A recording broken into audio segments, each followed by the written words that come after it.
सभी विद्यार्थियों को वंदे मातरम। आज हम लोग यूपीएससी ऑप्शनल फिलॉसफी के तहत धर्म दर्शन में मोक्ष का स्वरूप पढ़ेंगे। जैन दर्शन के अनुसार मोक्ष का स्वरूप क्या होता है, आज हम लोग इसी को पढ़ेंगे। जैन दर्शन एक नास्तिक निरीश्वरवादी दर्शन है जो ना ही वेदों के अस्तित्व को स्वीकार करता है और ना ही ईश्वर के अस्तित्व को स्वीकार करता है, लेकिन वो जीव के अस्तित्व को स्वीकार करते हुए मोक्ष की अवधारणा को स्वीकार करता है और मोक्ष की अवधारणा की व्याख्या करते हुए वो मोक्ष के स्वरूप का भी वर्णन करता है। जैन दर्शन के अनुसार बंधन का अर्थ है जन्म धारण करना या जीव का कर्म पुद्गलों से संयुक्त होना, अर्थात जन्म ग्रहण करना या जीव का शरीर से संबंध धारण करना, यह जैन दर्शन के अनुसार बंधन कहलाता है। जैन दर्शन कहता है कि अपने अज्ञानता के कारण, अपने मन में उत्पन्न, जीव में उत्पन्न विभिन्न वासनाओं के कारण जीव बंधन में पड़ जाता है, अर्थात जीव कर्म पुद्गलों से जकड़ जाता है और कर्म पुद्गलों से जकड़ जाना ही जीव का बंधन कहलाता है। यानी जैसे ही लोभ, क्रोध, मान, माया इत्यादि कुप्रवृत्तियां जीव के अंदर पैदा होती हैं, वह भाव बंध के बंधन में बंध जाता है और भाव बंध के बंधन में से प्रेरित होकर वह कर्म पुद्गलों को अपनी ओर आकर्षित करता है और कर्म पुद्गल उसकी ओर आकर्षित होकर उसको जकड़ लेते हैं और जकड़न को ही और कर्म पुद्गल जब संयुक्त हो जाते हैं जीव के साथ, तो यही बंधन कहलाता है। यानी भाव बंध और द्रव्य बंध मुख्य रूप से जैन दर्शन में जीव के बंधन का कारण बनते हैं। कुप्रवृत्तियों का उत्पन्न होना और कुप्रवृत्तियों की उत्पत्ति कर्म पुद्गलों को अपनी ओर आकर्षित करना और कर्म पुद्गल आकर्षित होकर जीव को जकड़ लेते हैं और यही बंधन है। जैन दर्शन कहता है कि कर्म पुद्गलों का से जीव का मुक्त होना क्या कहलाता है? मोक्ष कहलाता है। यानी जैसे ही जीव कर्म पुद्गलों से मुक्त हो जाता है, कर्म पुद्गलों से पृथक हो जाता है, अलग हो जाता है, यही मोक्ष है। लेकिन इस मोक्ष की क्रिया के लिए जीव को कर्म पुद्गलों से पृथक करने के लिए दो प्रक्रियाओं को अपनाना पड़ेगा। पहला संवर और दूसरा निर्जरा। ये दो प्रक्रियाओं को अपनाया जाएगा तभी कर्म पुद्गल जो है जीव से पृथक होंगे।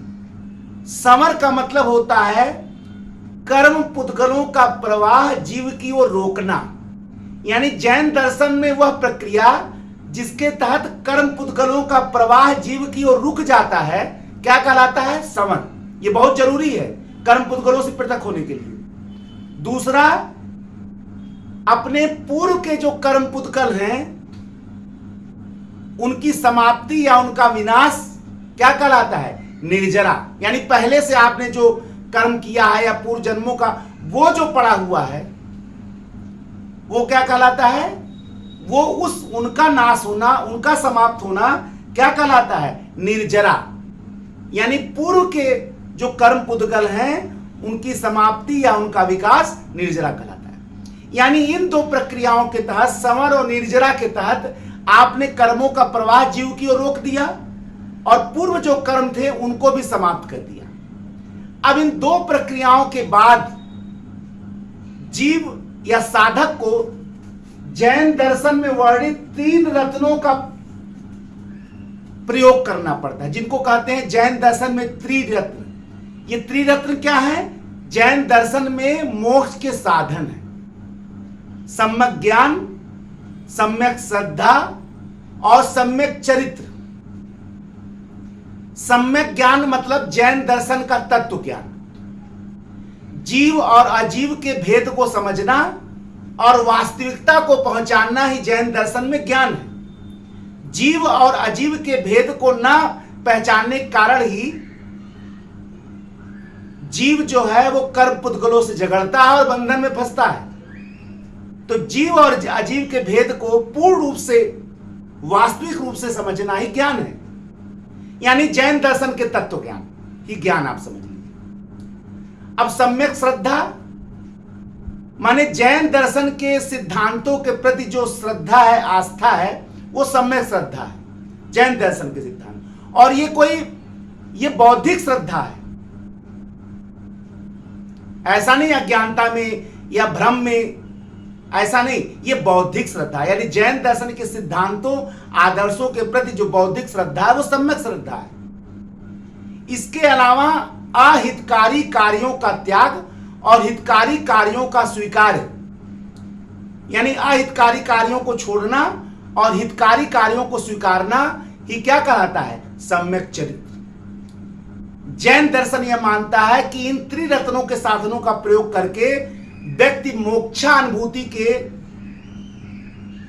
योग्य बन जाता है और उसको मोक्ष की प्राप्ति हो जाती है। जैन दर्शन यह मानता है कि मोक्ष का जो स्वरूप है वो बिल्कुल अलग है। कैसे? जैन दर्शन की यह मानता है कि मोक्षावस्था में केवल जीव को के दुखों का आत्यांतिक विनाश ही नहीं होता है, उसके समस्त प्रकार के दुखों का केवल विनाश ही नहीं होता है, बल्कि उसको अनंत चतुष्टय की प्राप्ति होती है। जैन दर्शन में सर्वोच्च जो आदर्श है वो अनंत चतुष्टय को माना जाता है, ठीक है ना? सम्यक ज्ञान, अनंत दर्शन, अनंत आनंद और अनंत शक्ति। माना यह जाता है कि कोई भी जीव जो है वो स्वाभाविक रूप से इन अनंत चतुष्टय को धारण करता है, लेकिन जब वो बंधन में फंस जाता है तो वो इसका स्वरूप भूल जाता है। लेकिन जैसे ही उसको मोक्ष की प्राप्ति होती है वैसे ही वह, उसके समस्त दुखों का अंत तो हो ही जाता है, साथ में उसको पुनः उस अनंत चतुष्टय का भान हो जाता है या प्राप्ति हो जाती है।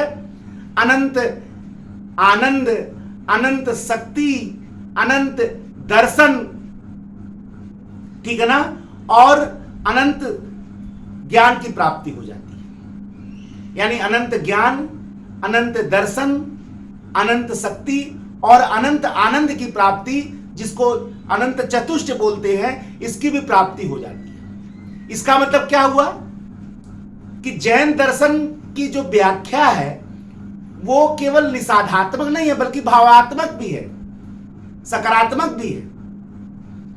क्योंकि ऐसा नहीं है कि निषेधात्मक है,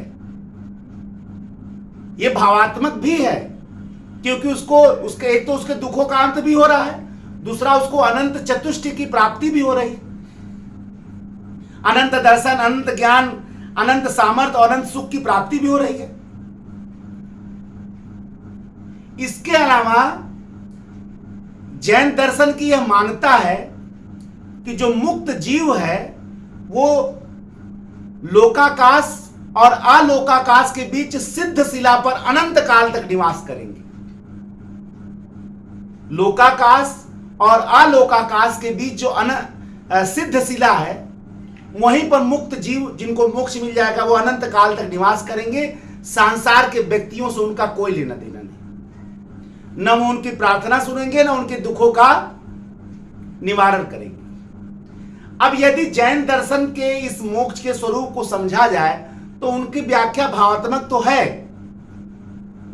लेकिन निदेशात्मक भी है, निषेधात्मक भी है, नकारात्मक भी है। क्यों? क्योंकि वह जिन मुक्त जीवों के बारे में विशेषता की बात कर रहा है, जाहिर सी बात है उनका संसार के लोगों से कोई लेना देना है नहीं, और ना ही वो उनके दुखों प्रार्थना सुनेंगे, ना ही उनके दुखों को दूर करेंगे। इसका मतलब ये आत्म केंद्रित मुक्त जीव हैं, जिनका सांसारिक समस्याओं से कोई लेना ही देना नहीं है। तो ये आत्म केंद्रित जीव जाहिर सी बात है मोक्ष का लक्ष्य तो नहीं हो सकता। इसके अलावा जैन दर्शन की जो सिद्ध शिला वाली अवधारणा है वो नितांत काल्पनिक है, तो भावात्मक होते हुए भी उनकी अवधारणा निषेधात्मक हो गई। और जाहिर सी बात है अगर देखा जाए तो चाहे आत्म केंद्रित जीव की अवधारणा, चाहे नितांत काल्पनिक सिद्ध शिला की अवधारणा, निश्चित ही जैन दर्शन के मोक्ष के स्वरूप को पूर्ण रूप से संतोषजनक अवधारणा प्रदान नहीं करती। ठीक है ना? यानी यह अवधारणा जैन दर्शन के लिए तो संतोषजनक हो सकता है, लेकिन दार्शनिक आधार पर यह अवधारणा पूर्ण रूप से संतोषजनक नहीं। एक नए लेक्चर के साथ मैं विकास श्रीवास्तव आपके समक्ष पुनः उपस्थित होऊंगा। तब तक के लिए जय हिंद, जय भारत, वंदे मातरम।